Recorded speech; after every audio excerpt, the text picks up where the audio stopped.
Hey guys, welcome to this episode of the Apothecary. As you may or may not know, I'm a really big fan of G.K. Chesterton. He's had a huge influence on the way I think. And there's sort of two main books people always talk about when they bring up Chesterton, and that's Orthodoxy and The Everlasting Man. And I've done a lot of content on this channel related to Orthodoxy, and I am still in the process of doing work on Orthodoxy, but not a lot of work on The Everlasting Man. So in this video, I'd like to share with you one of my favorite sections in the book. It was said truly enough that human Christianity, in its recurrent weakness, was sometimes too wedded to the powers of the world.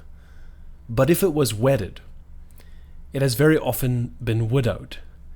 It is a strangely immortal sort of widow.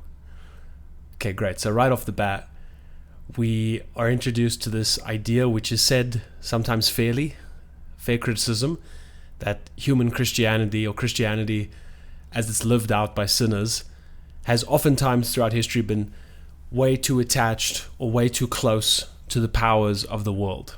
And Chesterton says, basically they're wedded, they're married. Christianity is married to the powers of the world, and this relationship has been too close. But then he says, but if this was true, that they really were wedded, they were really, married, then Christianity has very often been widowed, because the power, worldly power, dies and Christianity continues. And this is what Chesterton's going to be exploring throughout this section.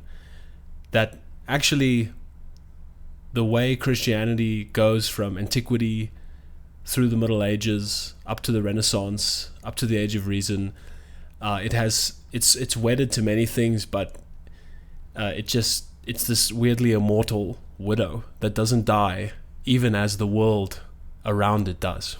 An enemy may have said at one moment that Christianity was but an aspect of the power of the Caesars, and it sounds as strange today as to call Christianity an aspect of the power of the pharaohs. An enemy might say that it was the official faith of feudalism, and it sounds as convincing now as to say that it was bound to perish with the ancient Roman villa. All these things did indeed run their course to its normal end, and there seemed no course for the religion, no course for Christianity, but to end with them. It did end, but it began again. Chesterton then quotes Christ.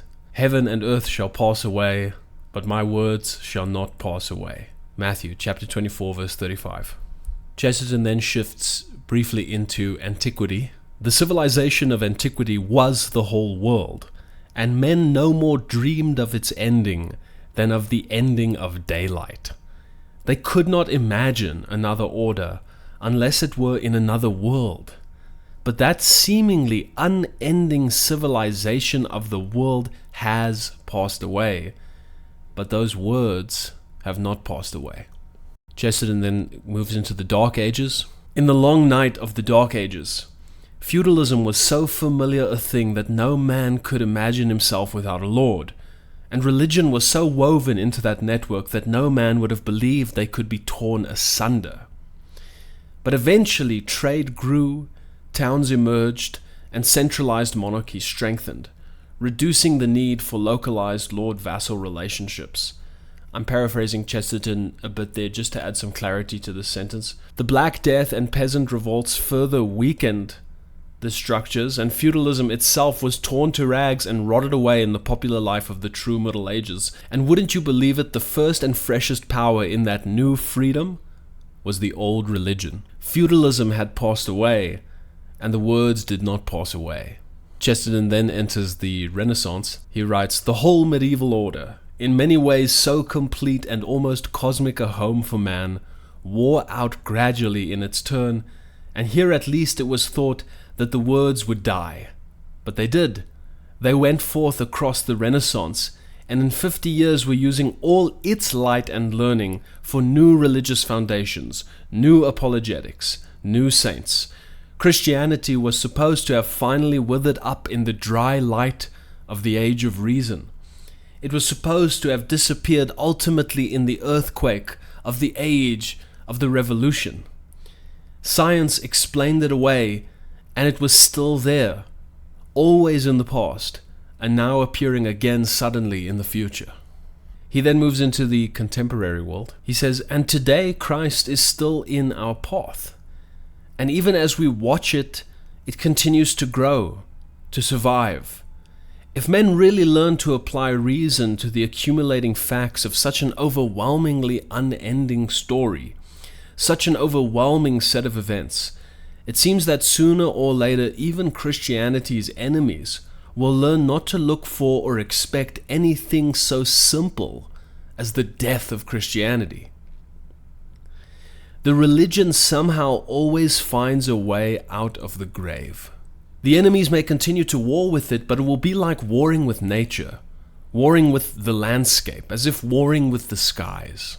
Christ is truth and speaks only truth, and so when he says, quote, heaven and earth shall pass away, but my word shall not pass away, we would expect to find in history what we do find. The enemies will watch for Christianity to stumble.